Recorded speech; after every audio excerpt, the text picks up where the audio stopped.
बाद आप सभी का एक बार फिर से स्वागत है और इस वक्त की बड़ी खबर पर नजर डाल लेते हैं। बड़ी खबर राजधानी भोपाल से, जहां 19 साल बाद फिर दौड़ सकती है सरकारी बसें। जी हां, मध्य प्रदेश में फिर शुरू होगा सड़क परिवहन निगम।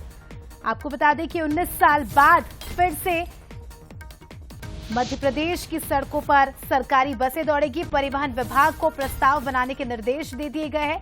परिवहन मंत्री ने बंसल न्यूज से खास बातचीत में कहा कि ग्रामीण क्षेत्रों में बसों की शुरुआत हो सकती है। जिन रूट पर प्राइवेट बसें नहीं चलती, पहले वहां चलेंगी। 2005 में परिवहन निगम बंद कर दिया गया था, लेकिन अब फिर से यानी 19 साल बाद इसे फिर से शुरू करने की बातें यहां पर हो रही है।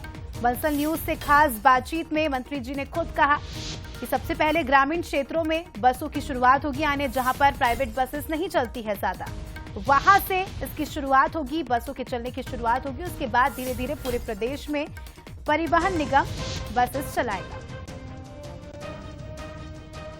तो देखिए, बड़ी खबर है, 19 साल बाद फिर से सरकारी बसें मध्य प्रदेश की सड़कों पर दौड़ेगी।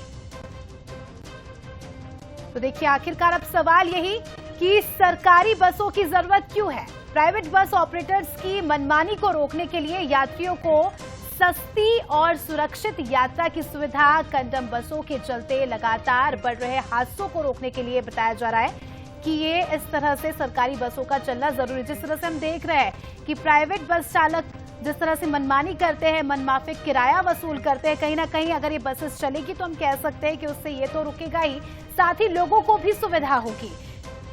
चलिए, हमारे न्यूज हेड शरद जी हमारे साथ जुड़ चुके हैं इस खबर पर। सर, मैं आपसे समझना चाहूंगी, 19 साल बाद फिर से राज्य परिवहन निगम जो है चालू होगा और सरकारी बसेस चलेगी, तो आखिरकार 19 साल बाद ऐसा क्या हुआ जो इसकी जरूरत पड़ गई, और अगर बसेस चालू होती है मध्य प्रदेश में तो उससे क्या फायदा होगा? सर देखिए, सबसे पहली चीज जो आपका महत्वपूर्ण सवाल है कि जरूरत क्यों पड़ी।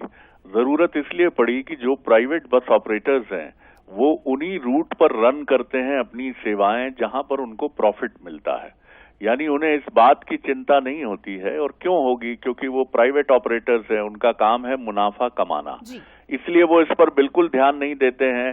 भोपाल इंदौर रूट एक मुनाफे का रूट है, तो आप देखते हैं कि वोल्वो बसेज हैं, इसी तरह भोपाल सागर है, या जहां राजधानी से कनेक्टिविटी महानगरों की है, उज्जैन है, जबलपुर है, ग्वालियर है, और इसी तरह जितने भी ऐसे रास्ते हैं जहां अच्छा और हैवी ट्रैफिक है, तो वहां पर प्राइवेट बस ऑपरेटर्स ने बसें चलाई हुई हैं। लेकिन मध्य प्रदेश के जो दूर दराज के ग्रामीण इलाके हैं वो अभी भी बहुत समस्याओं से जूझ रहे हैं, जहां ट्रेन कनेक्टिविटी भी नहीं है, और वहां से उन्हें दूर दराज से, मंडला से, डिंडोरी से, वहां से उन्हें राजधानी आना या समीप के जो महानगर हैं वहां आने में बहुत कठिनाई होती है। तो चूंकि एक वेलफेयर स्टेट की कल्पना, एक कल्याणकारी राज्य की कल्पना हमारे संविधान में है, और स्टेट इसमें नहीं उलझता है कि कितना पैसा कमाना है, इसलिए जो अभी हमारी बंसल न्यूज की बात हुई है मध्य प्रदेश के परिवहन मंत्री उदय प्रताप सिंह जी से कुछ देर पहले, तो उन्होंने हमसे कहा है कि अभी सिर्फ ग्रामीण क्षेत्रों में परिवहन की सेवाएं आरंभ करने का विचार है। इसका मसौदा तैयार किया जा रहा है, और फिलहाल सिर्फ ग्रामीण इलाकों में मध्य प्रदेश के राज्य सड़क परिवहन निगम की सेवाएं आरंभ करने पर विचार किया जा रहा है।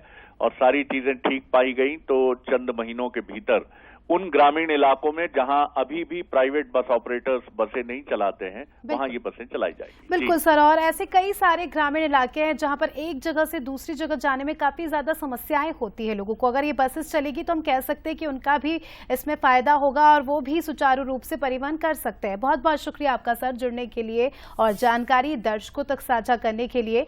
तो देखिए, बड़ी खबर है ये, और खुद परिवहन मंत्री ने बंसल न्यूज से खास बातचीत में इस बात की जानकारी दी है कि सबसे पहले ग्रामीण क्षेत्रों से इन बसों की शुरुआत होगी, और उसके बाद फिर धीरे धीरे करके, देखिए एक प्रोसेस होता है, प्रोसेस के जरिए जो है पूरे प्रदेश में इन बसों को चलाया जाएगा।